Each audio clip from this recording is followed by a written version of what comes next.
রোজা আসতে আর বেশি দেরি নাই, তাই রোজার আগে কিছু কিছু কাজ আগে থেকেই করে রাখছি। ইফতারিতে যেহেতু ভজা পোড়া খাওয়াই হয়, আর পেঁয়াজুটা তো না হলেই নয়, তাই তৈরি করে রাখছি পেঁয়াজু প্রিমিক্স। আগে থেকে যদি এটি বানিয়ে রাখা যায় তাহলে ইফতারির সময় ঝটপট ভেজে নেওয়া যায়।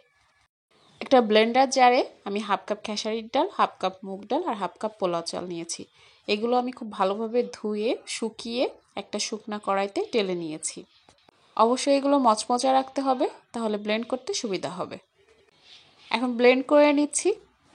আমি এগুলো মিহি গুঁড়া করে ফেলবো না, একটু আস্তে আস্তে থাকবে।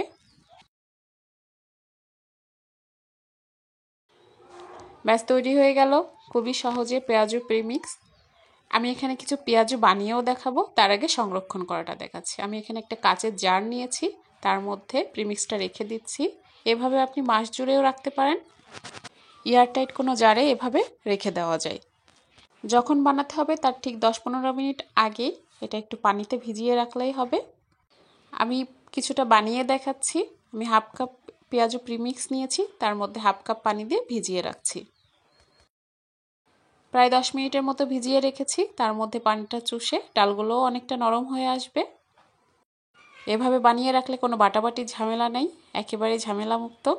এখন এর মধ্যে দিয়ে দিব একে একে আমি পেঁয়াজ কুচি, কাঁচামরিচ কুচি, লবণ, হলুদ গুঁড়া, লাল মরিচ গুঁড়া, জিরা গুঁড়া।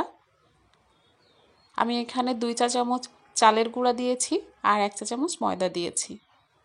তারপর খুব ভালোভাবে মিশিয়ে নিচ্ছি কিছু ধনিয়া পাতা কুচি দিয়ে। হাত দিয়ে মেখে নিব আর পেঁয়াজু শেপ দিয়ে ভেজে নিব। তার জন্য আমি কড়াইতে তেল গরম করতে রেখেছি। তেল গরম হয়ে গেলে একে একে আমি পেঁয়াজগুলো দিয়ে দিচ্ছি।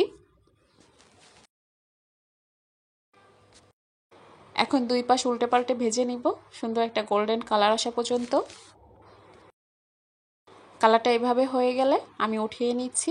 ব্যাস তৈরি হয়ে গেল খুবই মজাদার পেঁয়াজু।